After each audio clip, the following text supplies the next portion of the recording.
I don't think that people really have a right to safety, or we can use this as a blanket excuse to put restrictions on companies within the free market. I think that that's really the role of the consumer. I mean, I think that's the role of the free market, to decide for itself in supply and demand. She's making a conscious decision, I want to be safe, I don't want to drink and drive, and then to ultimately have that turn to where she's assaulted, you know, after having made a choice that she's trying to be safe. That's just horrific. A particular Uber case where an individual picked up a young lady and she couldn't remember where she was going home, so he conveniently took her to his place where he sexually assaulted her. When we looked at the criminal history of the individual that was available, he had individual arrests that were disqualifying but were not seen because they were not available through a name-based check. They were only available through a fingerprint check to authorized entities. I have worked cases that involved taxi cab drivers as suspects. And by knowing that they went through background checks that included fingerprinting, it makes working that case and identifying the person, along with all of the other information that's available in the course of an investigation because of technology that exists today, it gives you a higher probability of ensuring that the person at the end of that investigation is actually the person that needs to be held accountable. In the past 3 months, we've worked with at least 4 survivors who were sexually assaulted or attempted sexual assault by a TNC driver. In each of those cases, the victim called a TNC to try to be safe after drinking alcohol, so as to not drive intoxicated. It horrifies me that in a woman's attempt to be safe, she might instead be assaulted. A recent TNC driver that had been cleared by hirees underwent a City of Houston background check, fingerprint background check, that produced results showing that she had 24 alias names, 5 listed birth dates, 10 listed social security numbers, and an active warrant for her arrest. In the first 10 months after Houston's ordinance went into effect, our fingerprint-based background check found that several applicants for TNC licenses who had already passed a commercial criminal background check had a prior criminal history.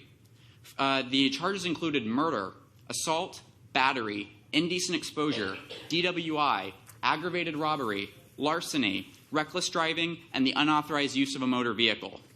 Houston does not compromise on public safety, and commercial background checks simply are not strong enough.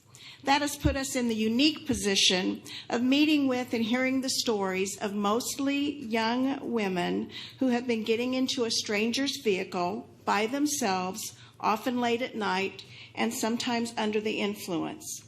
They are trusting that they will be delivered safe and sound to their destination. Since June, our forensic nursing assault program has seen 6 survivors reporting to us they were sexually assaulted by their TNC drivers. Lyft would not reveal how many of its Austin area drivers have been fired after a sex-related complaint.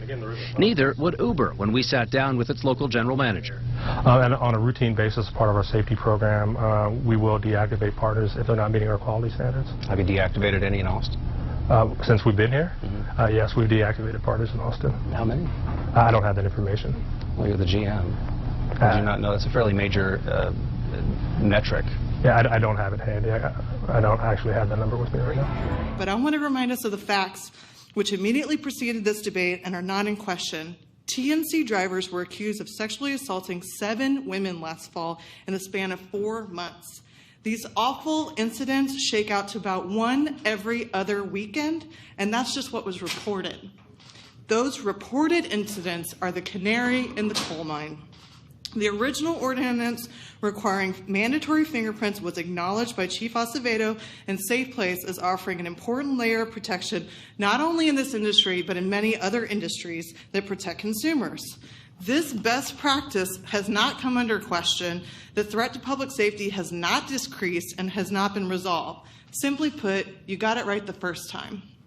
But now, because 2 vendors have chosen not to be good partners by voluntarily self-regulating their businesses to keep the public we allow them to serve safe, they have spent corporate money to force Austin to hold them accountable through a $900,000 taxpayer-funded public vote. And the police department and city councils about public safety, and I think if we're going to do it right, we need to go through that process, even though it's going to be a small inconvenience. I think they can get it done within 3 to 5 days, and I think we owe it to the community